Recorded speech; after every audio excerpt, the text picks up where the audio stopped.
J'ai eu des périodes difficiles à l'aquarelle où il pouvait s'écouler des mois sans que je ne prenne un seul pinceau. Alors, il y avait plein de raisons que je trouvais, hein. C'était que j'avais pas le temps, que j'avais d'autres priorités, qu'il y avait des choses plus importantes à faire. Mais en creusant vraiment dans les raisons profondes pour lesquelles je ne prenais pas mes pinceaux, c'était la peur d'être jugé, la peur de mal faire, la peur de ne pas me sentir à la hauteur. Et en fait, en réfléchissant à toutes les fois où je me suis remis à peindre, j'ai découvert qu'il y avait un dénominateur commun.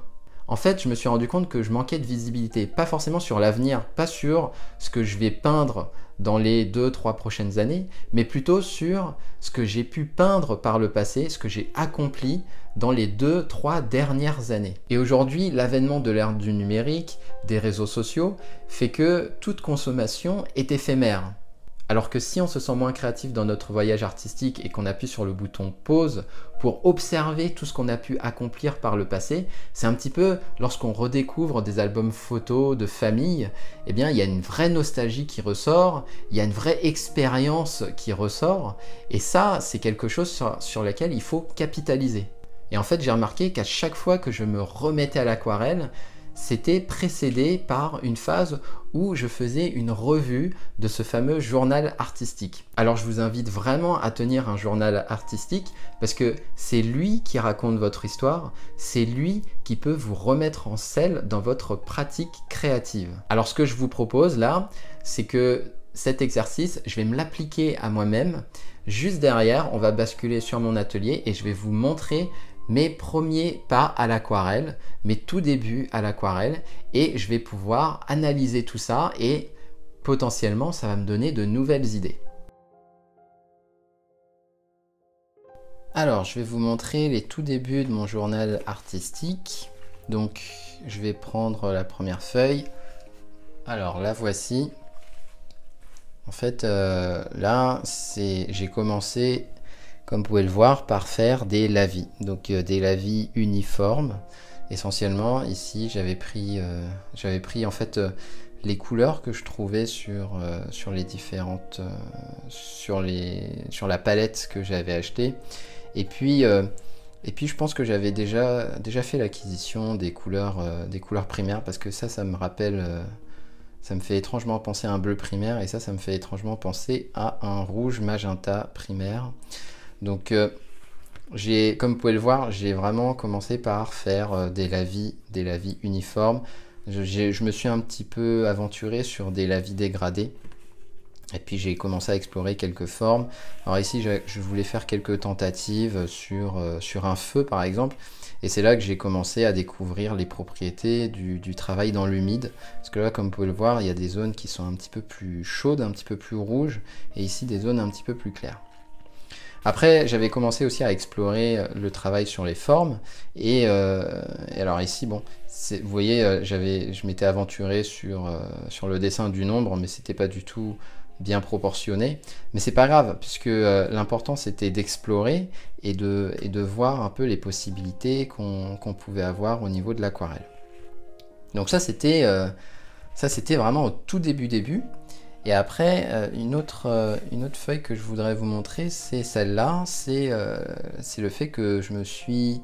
il y a eu un moment où je me suis entraîné sur des lavis. Donc là, typiquement, on est sur un lavis uniforme où j'ai essayé de conserver un niveau d'uniformité constant sur l'intégralité de cette bande-là. Ce qui fait que... j'ai travaillé le dosage entre le pigment et l'eau sur l'intégralité du lavis. Mais bon, si je devais le refaire aujourd'hui, je le ferais différemment. À l'époque, je me souviens, j'avais essayé d'accumuler une grosse goutte, donc j'inclinais un petit peu le papier, j'accumulais une grosse goutte et puis j'essayais d'y aller. Alors j'avais un pinceau qui était beaucoup plus petit, maintenant je le ferai avec un pinceau qui serait beaucoup plus gros. Mais le principe, ça resterait globalement le même, même si je changerais 2-3 choses. Et après, là, je m'étais testé sur un lavis dégradé et je voulais voir un peu ce que ça donnait. Et là, comme vous pouvez le voir, typiquement, ici, si on considère qu'ici c'est le plus clair vers le plus foncé, bah ici c'est pas du tout dégradé. Donc ça c'était quelque chose que je réalisais pas à l'époque. Et puis maintenant avec le recul, je me rends compte, ah bah oui effectivement, j'aurais pu aller beaucoup plus loin dans la valeur pour pouvoir foncer mon violet ici. C'est quelque chose que je ne faisais pas à l'époque. Mais bon, cette feuille-là, c'était pour vous montrer qu'il y avait il y a une progression dans la démarche. On part sur un lavis uni, on explore un petit peu les formes, etc. Mais ça, c'est normal. Et derrière, on part ensuite sur un lavis uni qui est déjà de dimension un peu plus importante pour essayer de maîtriser le dosage entre le pigment et l'eau. Et puis ensuite sur un lavis vraiment dégradé. Et après... Je vais vous montrer la troisième feuille où ici on est sur le travail dans l'humide. Donc ça c'était typiquement un feu que je voulais créer avec un petit garçon qui est un peu allongé sur le ventre en train d'observer le feu. C'était l'histoire que je voulais raconter. Et puis là, bon, vous voyez les ombres, le travail sur les ombres est pas très bon parce que la source lumineuse vient de la gauche et puis là on a l'impression que l'ombre est orientée comme si la source lumineuse venait du haut. Donc c'était pas quelque chose... Et puis là on n'est même pas vraiment sur une ombre puisque on a l'impression même que c'est plus un reflet sur le personnage que... mais à l'époque, moi j'avais pas du tout conscience de tout ça. Donc c'est pour ça que c'est intéressant de voir un peu l'évolution et derrière lorsqu'on revient parce que là ça fait des années hein, quand même que ces peintures là existent, on peut se faire une forme d'autocritique mais sans forcément, enfin moi je suis super content de vous montrer tout ça, je trouve ça vraiment sympa. Et donc là alors bon, au-delà du petit personnage, j'apprenais un petit peu à créer les personnages. C'est vraiment le travail dans l'humide ici que je voulais mettre en avant, que je voulais travailler. Et vous voyez qu'on est sur pas mal d'itérations ici. J'avais démarré sur un feu ici, là, bah, celui-là était trop clair. Et puis ensuite, j'ai commencé à trouver les bonnes tonalités. J'arrivais sur du orange. Celui-là, je trouve qu'il est vraiment pas mal. Parce qu'il y a un bon travail, dans l'humide, il y a une bonne luminosité ici. Et même maintenant aujourd'hui, je me dis, bah, tiens, pourquoi pas refaire un feu, pourquoi pas essayer à nouveau d'en créer un, avec cette fois-ci l'expérience que j'ai pu accumuler durant toutes ces années. Donc c'est aussi ça permet d'explorer le passé, mais aussi ça permet de se donner de nouvelles idées pour le futur, ou en tout cas de nouvelles expérimentations, des nouveaux tests. Donc le travail dans l'humide était plutôt pas mal réussi, et comme vous pouvez le voir, bah, ces différentes itérations, enfin, c'est une répétition de ce travail-là qui a fait que on ajuste petit à petit, et puis à la fin on trouve quelque chose une formule qui fonctionne un petit peu mieux. Ensuite, la feuille que je voudrais montrer, c'est celle-là. Et là, notamment, c'est l'aboutissement du feu. Donc ça, c'est le dernier feu que j'avais créé.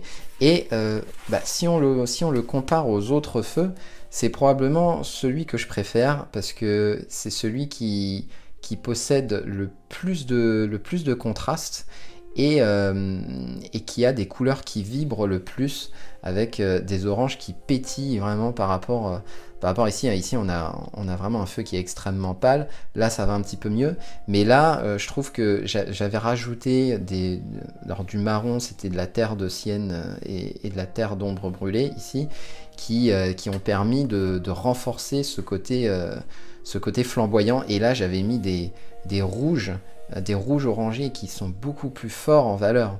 Donc c'est ça aussi c'est le fait d'analyser tout ce petit parcours là qui fait que là, ah tiens, en fait ça fonctionne bien, ça fonctionne bien. Le travail dans l'humide est vraiment pas mal parce que il n'y a pas trop de démarcation bien nette ici. Les pigments fusionnent bien. Et puis j'avais à l'époque bien fait bien réservé cette zone là très très lumineuse. À côté de ça, j'avais commencé aussi à explorer des formes de paysages. Donc ici, avec un pont au loin, j'avais testé différentes couleurs.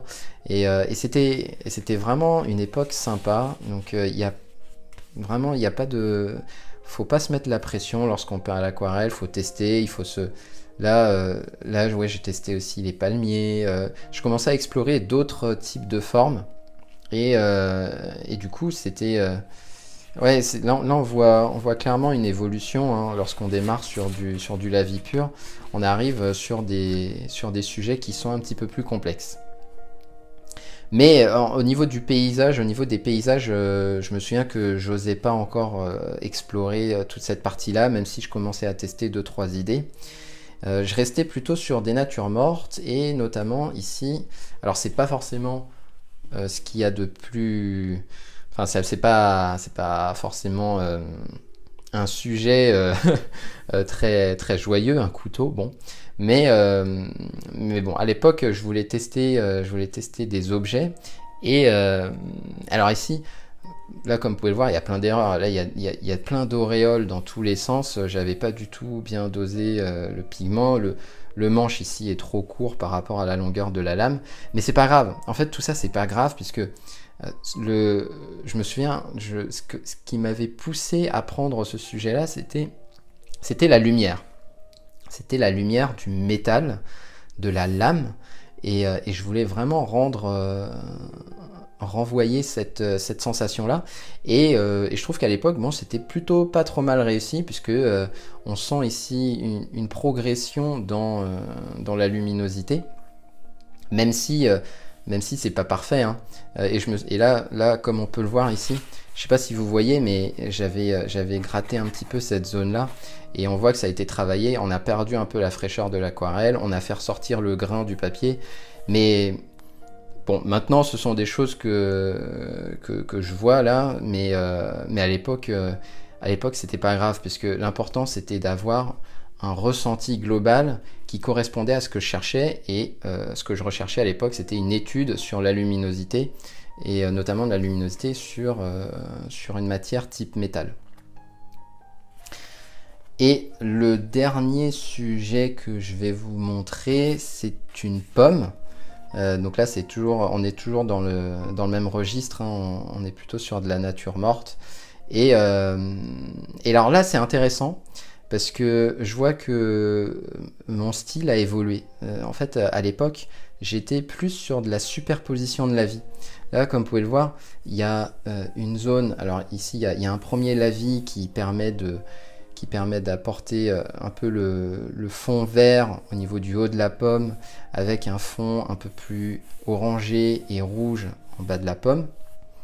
Et par-dessus, j'ai rajouté différentes couches de lavis pour essayer de créer cette forme un petit peu sphérique pour pouvoir apporter le contour ici nécessaire pour qu'on puisse lire le fait que la pomme, c'est une forme sphérique. Là, c'est pareil, je vois que j'avais essayé de retirer un petit peu de peinture au niveau de la pomme, ce qui était faisable, puisque on est sur un papier en cellulose, donc il y a plus de facilité sur un papier cellulose à retirer le pigment. Mais bon, là pour le coup c'est pareil, on perd un peu l'authenticité du papier et la fraîcheur de l'aquarelle. Mais c'est pas grave. Ici, ce qui est intéressant de noter, c'est que je voulais faire un vrai travail sur la luminosité, sur les valeurs. Et c'est pour ça que là, j'avais bien fait attention à créer une zone d'ombre avec, ici on peut le voir, c'est du rouge violet un peu bleuté, alors que versus contre une zone qui est beaucoup plus lumineuse ici, qui est plus chaude, plus lumineuse, qui tourne vers le jaune et l'orange. Et ce qui était intéressant aussi de noter, c'est que je commençais à aussi explorer des ombres qui étaient travaillées dans l'humide. Là, vous voyez que l'ombre n'est pas vraiment bien délimitée. Il y a un dégradé, voilà, c'est une forme de lavis dégradé ici, concentrique, qui permet de générer une ombre qui s'estompe à mesure qu'on s'éloigne de la pomme. Donc, ce qui est intéressant ici de noter, c'est que le style évolue, qu'il n'est pas figé. Aujourd'hui, j'ai un autre style, mais en voyant ce type de sujet, je me rends compte que faire des superpositions de la vie, ça peut aussi être intéressant. Ça permet de bien définir un sujet, ça peut permettre de créer du relief. Mais, et du coup, la question que vous pourriez vous poser, c'est lorsque vous revenez sur votre journal artistique, si vous deviez refaire un sujet que vous avez fait à l'époque, comment est-ce que vous le referiez? En tout cas, moi je me dis que on peut refaire un sujet avec cette fois-ci toute l'expérience qu'on a pu accumuler, donc on le referait de manière différente, ou on peut essayer de le refaire de la même manière, mais cette fois-ci en rendant, avec toute cette expérience, en rendant conscient certaines choses qui étaient à l'époque inconscientes. Donc voilà, c'était un peu mes différents débuts à l'aquarelle que je voulais vous montrer et qui permettent de dire que voilà, on a tous commencé à un moment donné, que c'est important de tenir cette forme de journal artistique. Alors moi, c'est pas, il y a rien de vraiment ordonné, hein. C'est des feuilles que j'ai stockées, mais derrière à retrouver, je trouve ça vraiment sympa de revoir l'évolution. Et puis ça donne également de nouvelles idées. Donc c'est vraiment que du positif et je vous encourage à créer vous-même votre journal artistique sous une forme ou sous une autre, que ça peut être sous forme d'un cahier, ça peut être sous la forme de feuilles de papier qu'on peut relier, ou moi ce que je fais, c'est que je prends juste un classeur et puis je mets les feuilles dedans. Merci d'avoir regardé cette vidéo jusqu'au bout. Sachez qu'elle fait partie de l'intégrale de l'aquarelle, la formation gratuite qui vous donne toutes les clés pour maîtriser l'aquarelle avec des conseils pratiques et utiles. Il y a plus de 6 heures de formation réparties sur plus de 20 vidéos, chacune remplie de techniques et d'astuces. J'ai voulu cette formation entièrement gratuite afin que le plus de personnes possible puissent en profiter. Pour y accéder, il vous suffit de cliquer sur le lien présent en description de cette vidéo. Et si cette vidéo vous a plu, alors vous allez adorer la liste de vidéos que j'ai spécialement concoctée pour vous et qui vous permet d'aller plus loin dans votre apprentissage de l'aquarelle. Pour accéder à cette liste, vous n'avez qu'à cliquer sur le lien qui s'affiche en haut à droite de cet écran.